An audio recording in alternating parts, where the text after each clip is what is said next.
Growing a business is kind of tricky right now. Supply chains are squeezed, tariffs and trade policies are dynamic, and cash flow, it's tighter than ever. You need clarity to come out on top. Without it, you risk falling behind. If only you could hop in the DeLorean and see the future, right?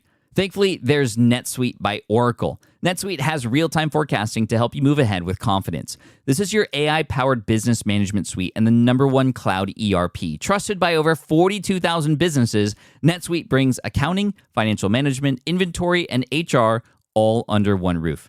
It's your single source of truth, giving you the data and control you need to move quickly. And with AI built in, you can automate the busy work and focus on strategy.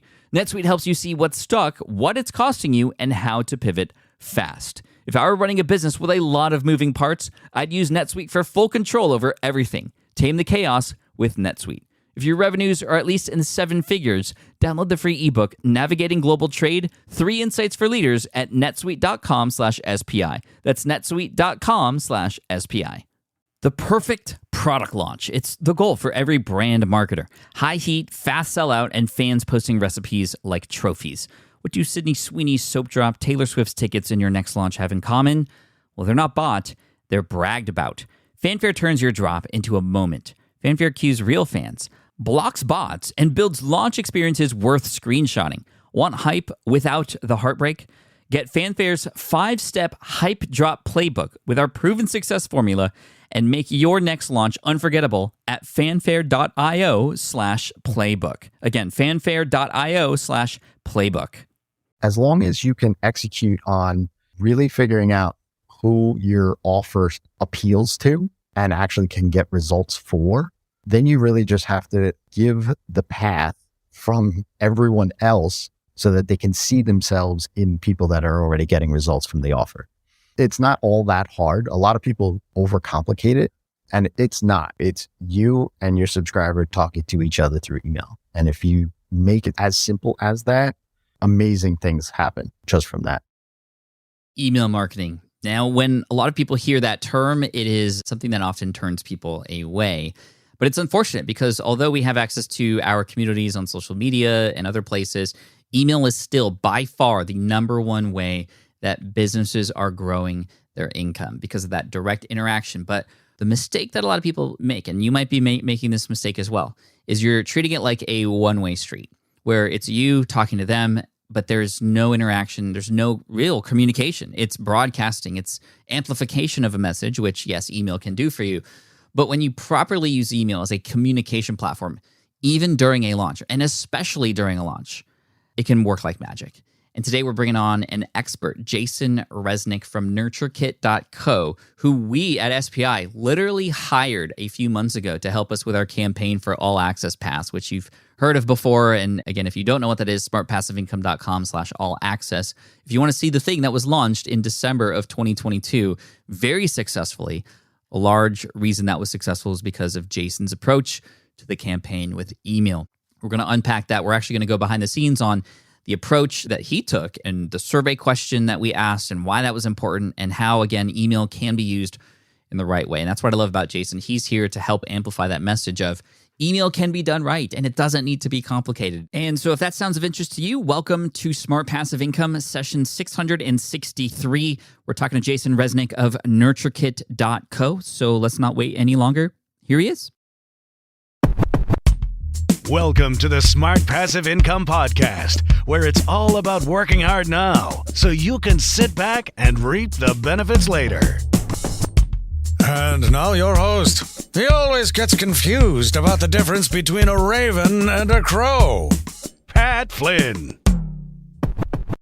With running your own business, legal questions always come with the territory. Like, can I use this contract or agreement? What do I do if a client doesn't pay? Am I even structured the right way for taxes? Instead of Googling your way through legal landmines, imagine having a law firm ready to address your business's legal needs without the sticker shock. That's what you get with Legal Shield's small business plans. Legal Shield helps entrepreneurs access real legal help on contract reviews, collection letters, business formation guidance, and even help navigating IRS audits.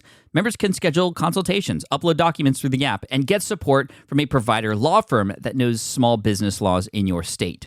Plus, consultations on taxes or trademarks help you stay ahead of potential problems. And if a client is late on a payment, Legal Shield steps in with professional collection letters so you can protect your hard-earned revenue, all for a fraction of the price of hiring a lawyer on your own. Go to LegalShield.com/SPI or call 833-570-9980 to learn more and get big business legal support without a big business budget. That's LegalShield.com/SPI. Hiring shouldn't be a hassle or a drain on your budget. Upwork is your one-stop shop to find, hire, and pay top freelance talent, saving you time and keeping costs in check all in one place. Companies at every stage turn to Upwork to get things done and find more flexibility in the way that they staff key projects and initiatives by assessing a global marketplace filled with top talent in IT, web development, AI, design, administration support, marketing, and more. And I've personally used them myself and can vouch for them. Posting a job on Upwork is easy. With no cost to join, you can register, browse freelancer profiles, get help drafting a job post, or even book a consultation. From there, you connect with freelancers that get you and can easily hire them to take your business to the next level. Upwork makes the entire process easier, simpler, and more affordable with industry-low fees. Post a job today and hire tomorrow with Upwork. Visit Upwork.com right now and post your job for free. That is Upwork.com to post your job for free and connect with top talent ready to help your business grow.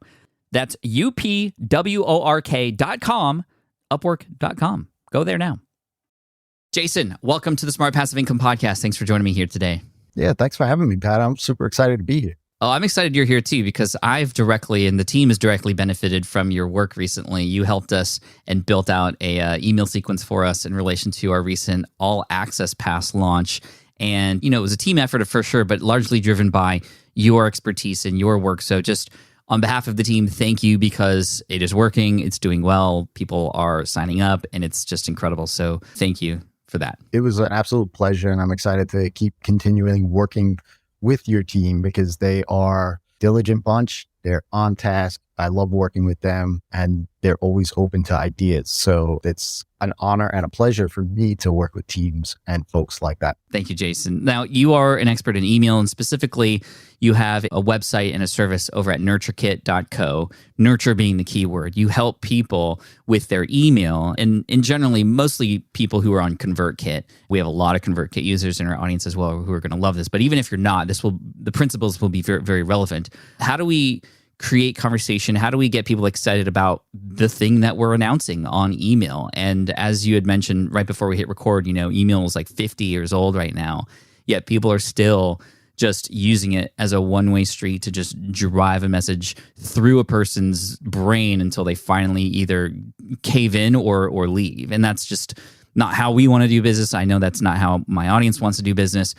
How did you get into email in the first place? And then we'll get into all the strategies for properly nurturing people and promoting something without feeling slimy, if you will. But how'd you get into what you do? Yeah. I mean, me personally, I've always been a study of human behavior, yet I have a data-driven, very math-oriented brain. And I grew up as my career as a developer, coding Ruby on Rails applications, PHP applications, and really working with businesses in the e-commerce space for the most part.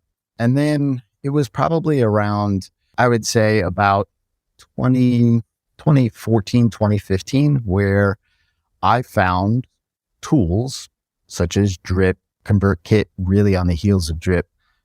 Infusionsoft at that time was kind of the flagship at that point, where they were marrying data that we learned about people in the inbox with the website. And if somebody bought product A on the website, we didn't talk about product A anymore in the emails. We talked about product B. And then that also reflected on the website, because that's where it interested me most, was that I was coding up the website, yet we were having all this data in the inbox, so to speak, right? And we understood that they opened email. We understood that they clicked on certain links. We could surmise based on their behavior what they were interested in and what they weren't interested in.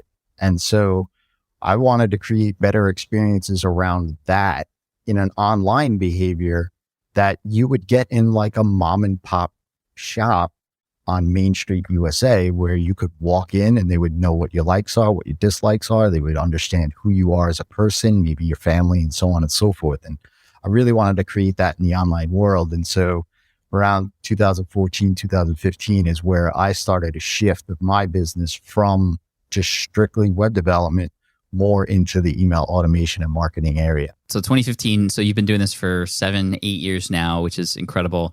And again, we're just grateful for that expertise because you've helped us. And actually, to go behind the scenes a little bit, why don't you tell us what you discovered and why you approached the way we built out the All Access Pass launch the way you did? Like, what was your thinking behind that? When you work with a client, for example, like when we hired you, like what did you do and how did you solve this problem, if you will? Yeah. First, it's understanding timelines, really, because learning about a human being, just like in real life online, it also takes some time. So understanding timelines is critical, and understanding who the audience is and what their real desires are, right? And I know I've heard you talk about this plenty of times, where it's not just the desire. What is the objective of that individual, but it's what's the motivation behind that desire that actually is the important piece of the puzzle.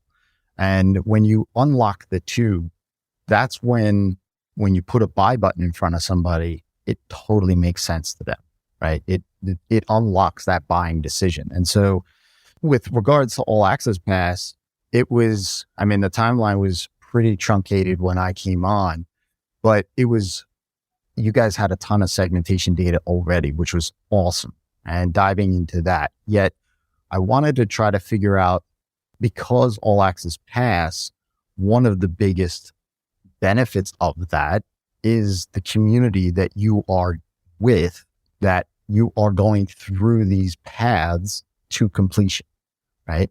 And so what I wanted to try to unlock there was, how can we, with regards to understanding the audience, figure out buckets at which they could find other people in just like them? Because All Access Pass does that. When you sign up and you find your people because you are interested in not so much interested, but you're at a certain point in your journey, there are other people just like you that look like you and have the same problems as you, and you walk together along that same path. And so the launch sequence, so to speak, was really that. How can we figure out a bucket of people that the individual subscriber that is reading your emails is finding themselves amongst hundreds of other people that are receiving similar emails? Yeah. So segmentation in a way, even deeper with regards to and leading to the thing that we're promoting, right? And helping people understand that they're not just alone, because email can feel very lonely. And this was sort of the challenge, is like, how do we make people who are getting an individual email feel like they're now going to be doing something together with people? And one brilliant strategy that you implemented was the use of a survey, essentially to kick this off. And, surveys can be very useful. The data from them can be great, but the mechanism for a survey within this sequence was to activate a person. Can you talk a little bit more about this survey? What question did we ask, and why did we go there? Yeah. So surveys do a great job at collecting data. And sometimes what happens is we don't know what to actually do with the data. We even came up with the questions and the answers, and we went back and forth pretty significantly on the answers, because we want to make sure that the answers are going to align with the campaign goal, right? And make sure that the individuals that are answering the question, the ultimate goal was to have a bunch of people find each other, so to speak, by answering questions. Because when All Access Pass launched, we wanted to showcase, hey, the vast majority of people are just like you, right?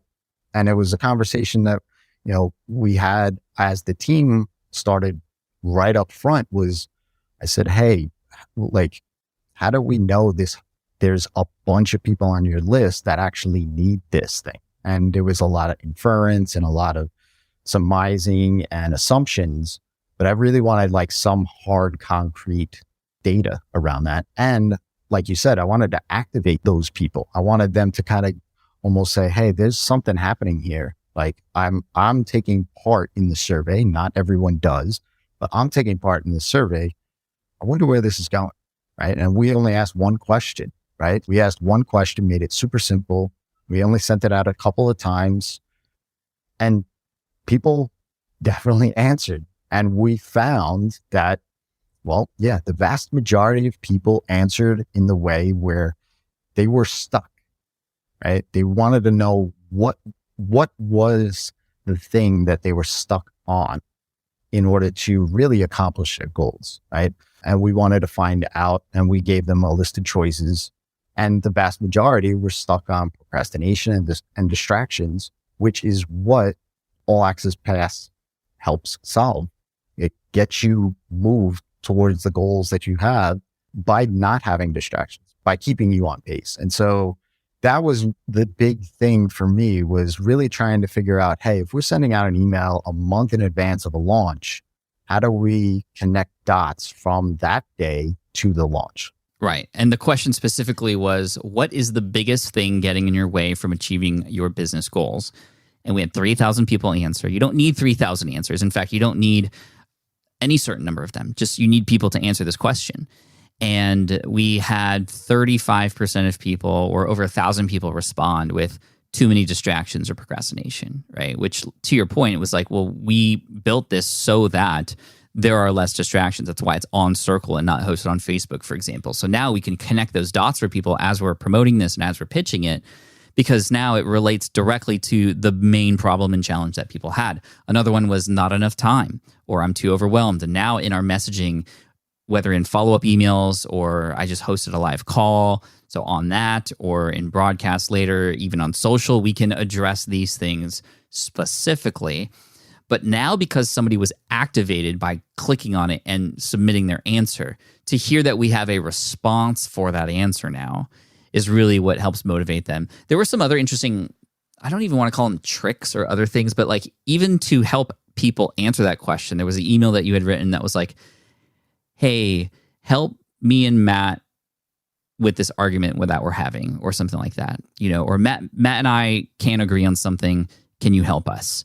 So now that brings people in a way that's sort of curiosity driven. It gets clicks. That was like, I think, the most opened email that we had during this launch sequence. And again, this is even before AAP entered the picture for people. This was just, again, to collect this data and get the surveys. Just like, hey, help me and Matt with this argument that we're having. Can you tell me what is your number one thing that's stopping you from achieving your goals? And we're going to see if it matches what we think. It's like, boom, that's such a genius, quick, simple way. And I've noticed that a lot of the emails that you wrote for us are very short and just to the point, one thing only. Can you speak to that? Because I think I have a problem, even when I'm writing emails, of just going too much and going too far. How do you approach writing an individual email to have action be taken on that email? Yeah, and it took me a while to do that, really adapt this. But knowing that there is an end goal, and knowing that there are going to be multiple emails going out, it's enough to say, okay, this is enough for this email. This is really what is important. This is what we need them to do and take action on. And so I always try to be concise with my emails. I mean, even to my list, it's a 2-minute read. It's a lesson and a link. That's usually the context. But knowing that you are essentially creating a story arc for the campaign, you're going to have plenty of time to share other things. So there's no reason, especially in that first one, we're really trying to gather up that information. And so that information we need sooner rather than later, because, what happens if we predicted wrong, right? And then okay, well, something's not happening here and we might have to shift. So knowing that we needed that information, sending that email out, very concise, go ahead, do it. You have an engaged list and engaged audience anyway. To me, I was like, okay, I have no doubt that we're going to get a lot of clicks on this anyway. And so it makes total sense. And drawing them into a conversation.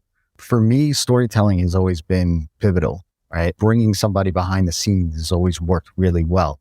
So it only made sense that you and Matt, having talked about this and obviously planned this out for quite some time, had the conversation. And so we want to pull you in. And those people also would give us the indication that these are hotter leads than not, right? If they clicked and they answered, then these people are really those super fans, to use your word, that we want them to see All Access Pass sooner rather than later and get in on the opportunity that's in front of them. So yeah, conciseness in email, one call to action.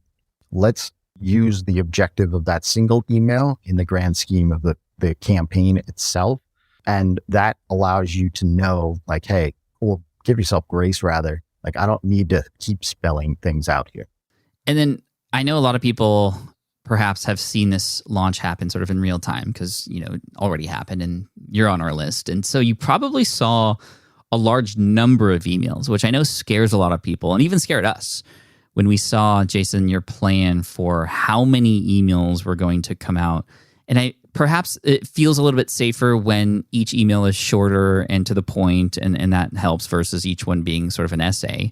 But at the same time, I think a lot of people who are listening might worry about upsetting or bothering a subscriber to a point where then they would unsubscribe, or worse, get a reply like, stop emailing me this, right? Like that kind of thing. We're all afraid of that. So how do you respond to somebody who is scared to send email because of that and scared to, amplify the quantity of them at a point, especially during a launch when, those emails are kind of necessary? Like, can you go over the basis for why so many, or quote unquote so many, and then how to get over those fears? Why so many is a math problem. If you have 30%, 40% open rates on your email list, then 1 in 3 people check every email, right? So, and most of the time it's the same people. So you want to give more at bats. So that's first and foremost. Secondly, though, each email sets itself up for the overall goal of the campaign. And so even if you feel awkward, like, hey, I don't want to bother these people. I don't want to lose them. I mean, ultimately, the size of your list is a vanity metric. Followers on social media, same thing. These are individuals on the other side. They gave permission for you to show up in their inbox to help them with a challenge, with a feeling, with whatever it is that you are helping them do. If what you provide is valuable, they're not going to mind. But also on the other side is if they do unsubscribe, then it just means not right now. Like most of the time, I always say, don't chase the unsubscribes, because most of the time it's not what you do. It's just how they're feeling at the moment. We just finished up Black Friday, Cyber Monday. I manage a whole lot of email lists, and those are always the period of time at which everybody's unsubscribing because they're getting obliterated in their inbox. And so, I've seen people come back over years too, like pop back on the list. So unsubscribes, I'm not scared of, as long as it makes sense for them to get that email in their inbox. That's really the only hurdle that you have to get over. And I like the idea of thinking, well, you know what? They'll come back when the time is right, right? And so in terms of coming back, or even just building an email list in general, I know you talk a lot about lead magnets. It's very important to us as well. What is working today for lead magnets? I remember in 2010, the first year I built my email list, which was a mistake. That was 2 years after I started my business. I should have started my email list the moment I started my business. And I made that mistake twice. I did the same. I made that mistake. It's like, I don't have anybody here yet. Why would I pay for an email service provider that I don't have anybody following me yet? Versus investing into email such that you are now motivated to go and find those people, right? And take care of them along the way. So I made that mistake. But in 2010, the trend was, and I mention this all the time now because this is what my next book is about. It's like back then, the information itself was the thing that was valuable. It's like, let's pour on that information. Let's make an 82-page PDF file. That's going to attract people. And it did. But then over the years, that same PDF file started to dwindle in terms of leads, not because there's less people coming to the website. In fact, there's more people coming to the website at this point, like 2015, 2016, but because that is not what is valuable anymore. People don't have the time to read an 82-page PDF or anything like that. The beauty of this is the things that are working today are seemingly at least easier to create or less intensive, right? But what is working today? What are you seeing? What's working for you? You're right. It's less intensive to create, yet what I've found is that they almost have to deliver on value real fast. What I mean by that is what I've seen is sawdust products, not my term, but it's a term that I heard somebody else use. Basically, what is it in your everyday that you use that you find useful that maybe someone else on the outside of your business would find useful too? Like, I have a lot of different frameworks for segmentation. I have a lot of different checklists and processes for ConvertKit, things like that. I started just posting out a tweet and saying, hey, I've got this document in my Google Drive. Anybody interested in this, DM me, right? You share something like that, you know immediately whether or not it's valuable or not, right? Because people start liking, they start retweeting, they start sharing, they come onto your list, they start asking good questions. And all I did was really just go on my Google Drive. I had found a framework that, it's helpful to most people that are paying attention to email marketing and really want to do email marketing well in their own business. So it's not even a new thing that you're necessarily creating or coming up with. It's just, let's kind of highlight a piece of something I'm already doing and package it into something simple. And in most cases, I use ConvertKit. I could get that landing page up in a matter of 15, 20 minutes, attach the Google Doc to a link in an email, and away you go. And so it's really quick to deploy. And then you can actually start to understand, you don't have to create this all big article around it. You don't have to go into Canva or Photoshop and create this nice looking thing. It's a Google Doc. It's literally just words on a page. And so you could find out how well this is received first and test it. Then if it is something that kind of takes off for you and really aligns with what your goals are for your business, maybe even convert a couple of customers right off of the back of it, then create the other pieces around it, create the evergreen kind of style blog post and things of that nature. I've been noticing a lot of the DM me for this sort of sequences to do things versus click on this link, then read this article, then go to the bottom of the article and then subscribe there, which, does that still work to have those mechanisms in place, of traditional sort of lead capture opt-in forms on a website to build an email list? Should those still be in place? Yeah, I think they should be still in place because the intent is different, right? So if you are going on Google and you're searching for something, you find an article, you want that opportunity to capture that person and go deeper with you. The DM sort of thing that you're seeing on social is really a work around the algorithms, right? Because if you share a link on a tweet or a Facebook post or something like that, the algorithm doesn't really show things. So the DM kind of and this is kind of how I look at it.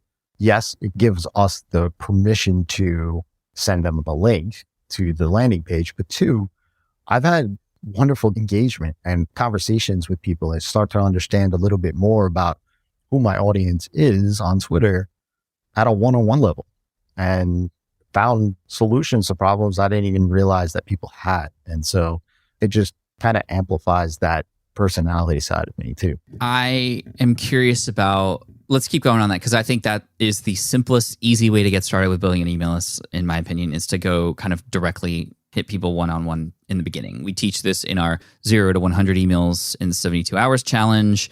And the fact that DMs are so easily accessible now, you can still provide value and learn at the same time, like you just said. It's just, you're going to learn so much at the beginning of your business phase doing that, and grow a list of people who are warm, who want to learn more from you, and you're learning more from them. But I've also noticed some people, there's a woman who's been on the show before, Vanessa Lau. She's amazing and has some incredible Instagram and YouTube content. She'll come up with a video on Instagram and she'll say, hey, if this is of interest to you, if you want my framework thing. So she's doing the thing that you're talking about. Type in, let me in the Instagram comments. And obviously when that happens, when you say that, she's not individually reaching out to you. A bot is, and a bot will say, hey, thanks, I got your message. Here's the thing. And sometimes it'll ask you a quick question up front, or sometimes it'll take you to a landing page. And do you think this should be automated like that, or can it be, or is there value to that? Obviously it can scale you, but are you missing out on anything, or are there any red flags or things to worry about when you automate list building via DMs in that way? Yeah, truth be told, I do that on Twitter.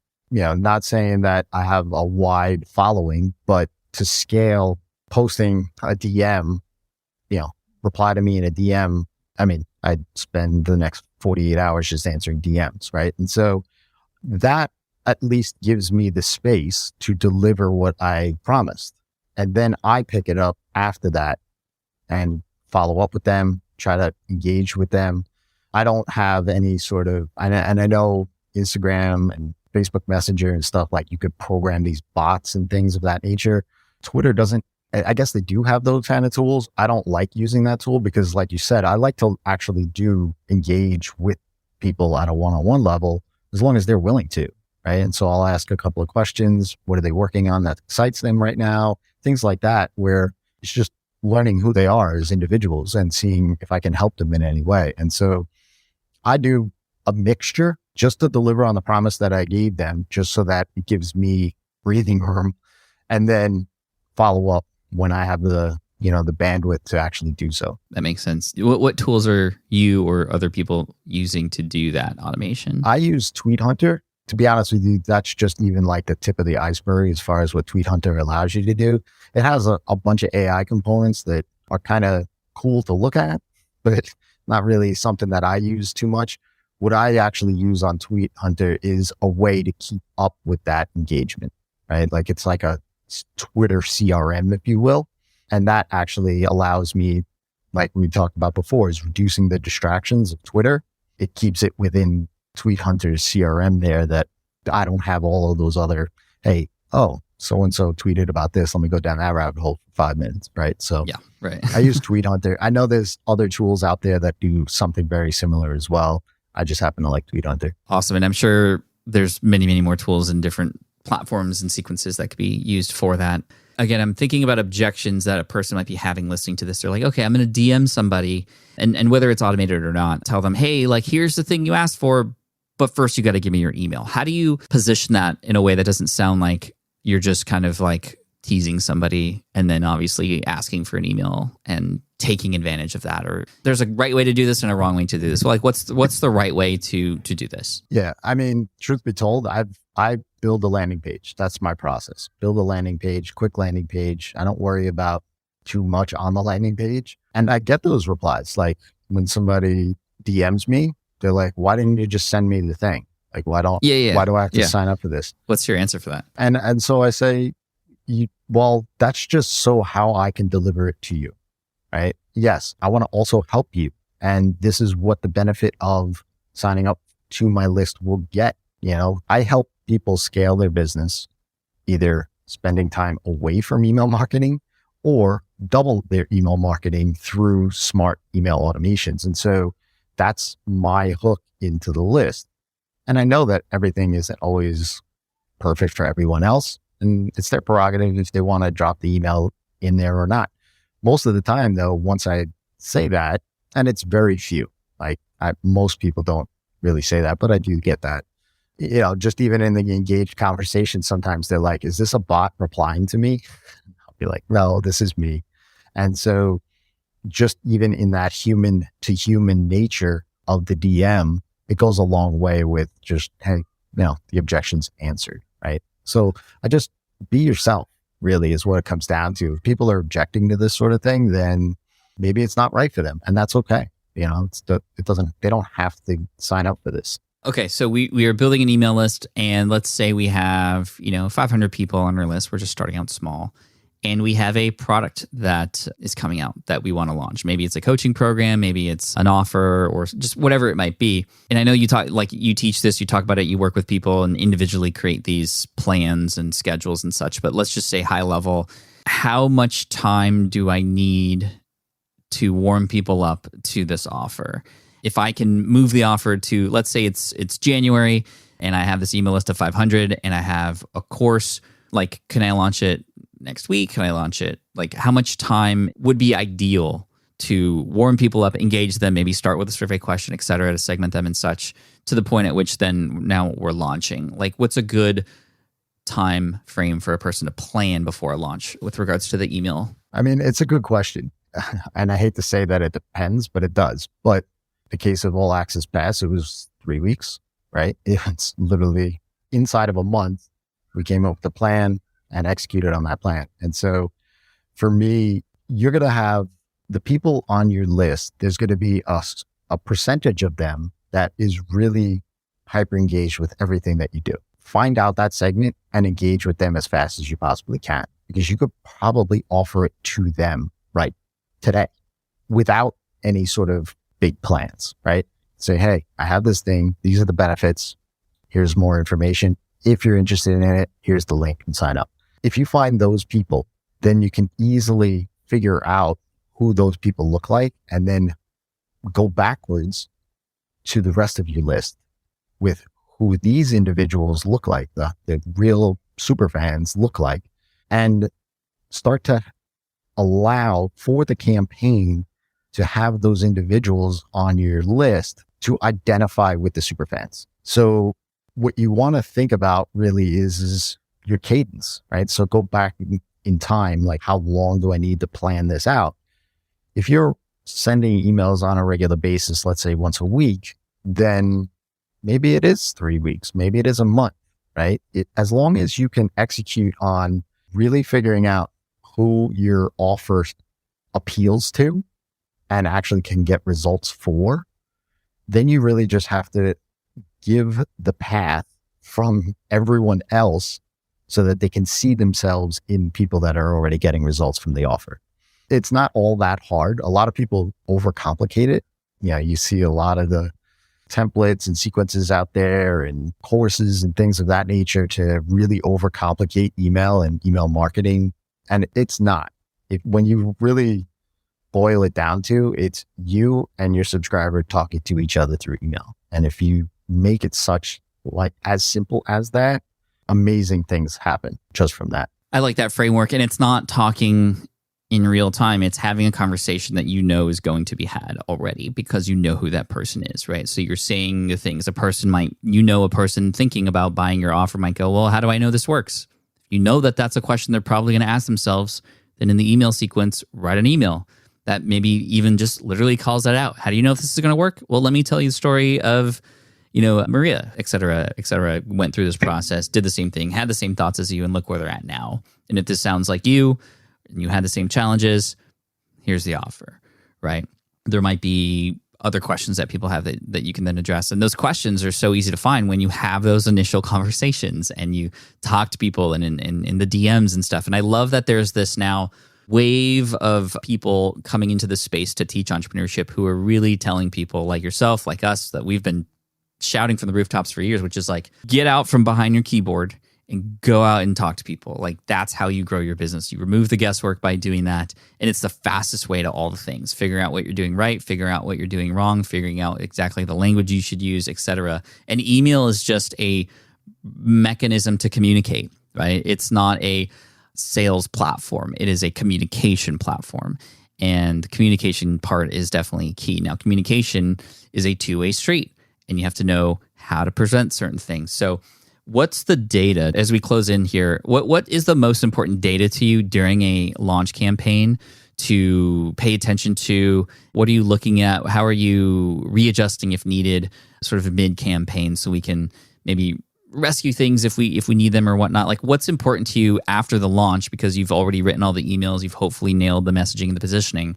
Is it kind of just set and forget and kind of hope for the best, or are you actively looking at things, and what are you looking at? I'm definitely actively looking at things because I want, as I said, we have a story arc that we want to have with the campaign. And I want to make sure that, not to sound like it's a crystal ball that I'm looking forward into and can predict the future, but I want to actually be able to understand and know that we're going in the direction where we assume that we can.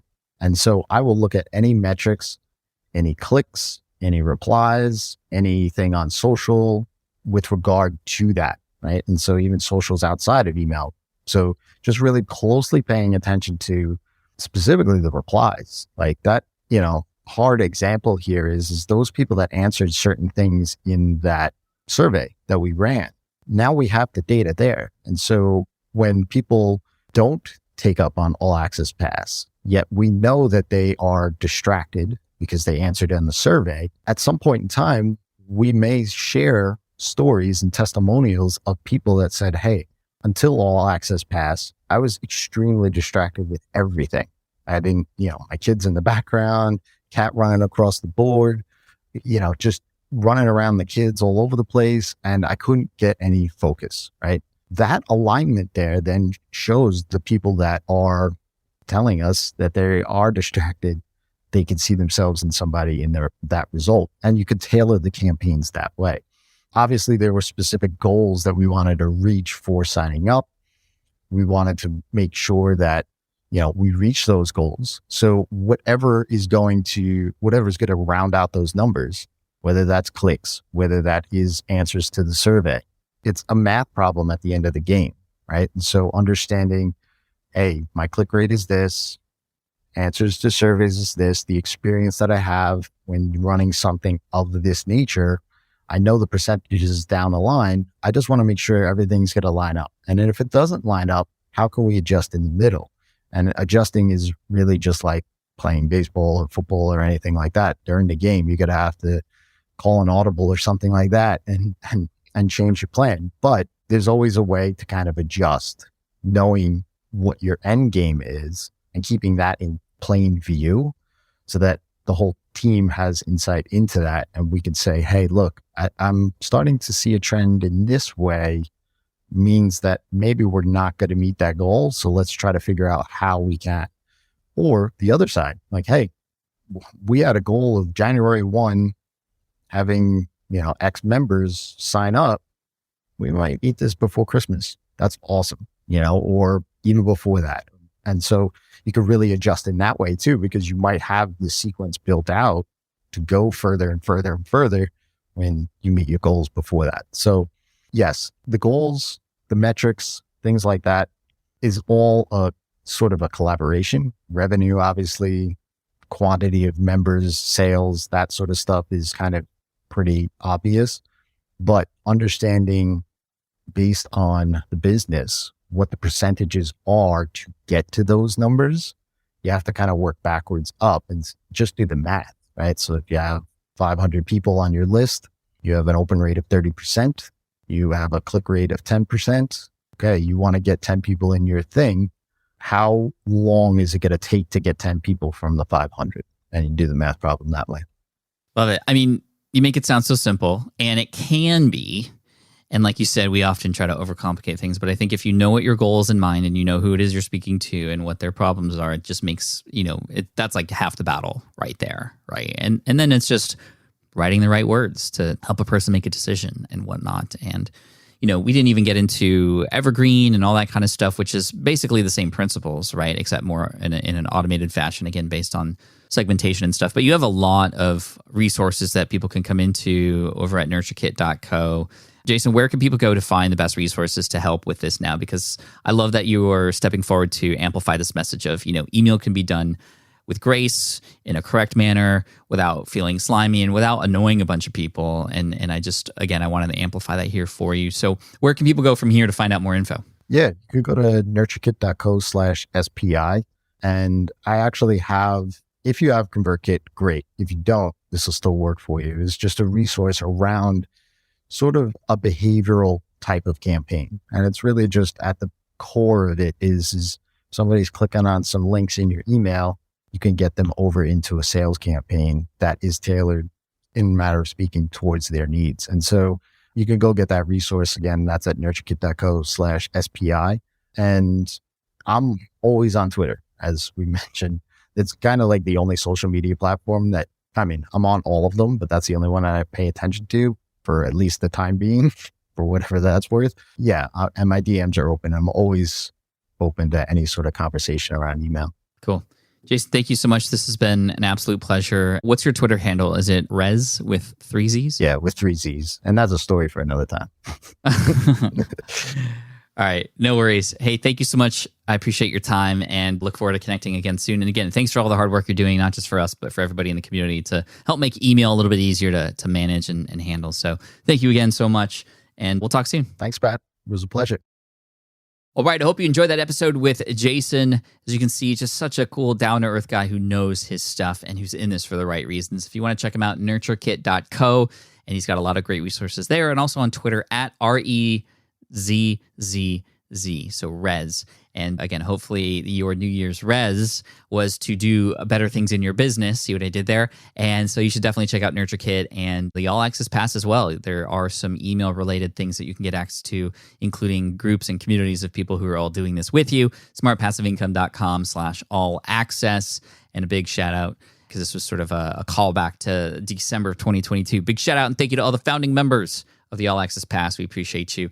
And we're looking forward to welcoming new members all the time. So definitely check it out, smartpassiveincome.com/all access, access to all of our courses and workshops. But that alone isn't enough. That would actually be too overwhelming. You need the guidance and the pathways through those things to have that experience that's different than, for example, somebody handing you a book and saying good luck. This is handing you a book, handing other people those same books and say, hey, let's discuss this. Let's go through it together, sort of like a book club. And so go through our courses like that with others, smartpassiveincome.com/all access. Big thank you to Jason. Thank you to you for listening and watching perhaps all the way through. And I look forward to serving you next week. Until then, cheers, peace out, take care. And as always, Team Flynn for the win. Have an awesome one. Thanks for listening to the Smart Passive Income Podcast at smartpassiveincome.com. I'm your host, Pat Flynn. Our senior producer is David Grabowski. Our series producer is Paul Gregoris. And our executive producer is Matt Garland. Sound editing by Duncan Brown. The Smart Passive Income Podcast is a production of SPI Media. We'll catch you in the next session.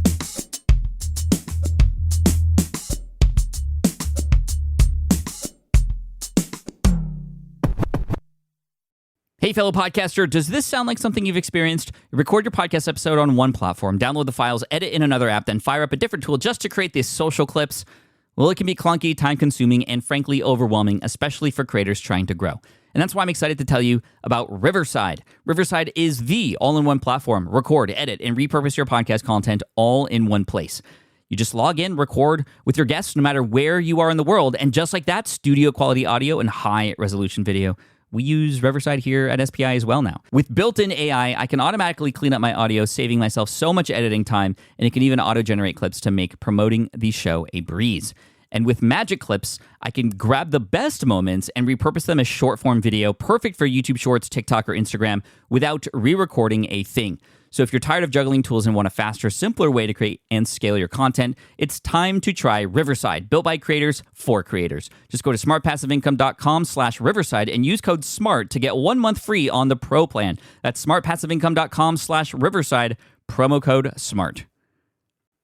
Have you dreamt about being your own boss, but still haven't made the first steps to making that dream a reality? Well, I get that. Starting a business can feel super overwhelming with legal forms, paperwork, finances. It's a lot. And that's why I'm excited to tell you about Taylor Brands. Taylor is a complete business builder designed to make launching your business simple and stress-free.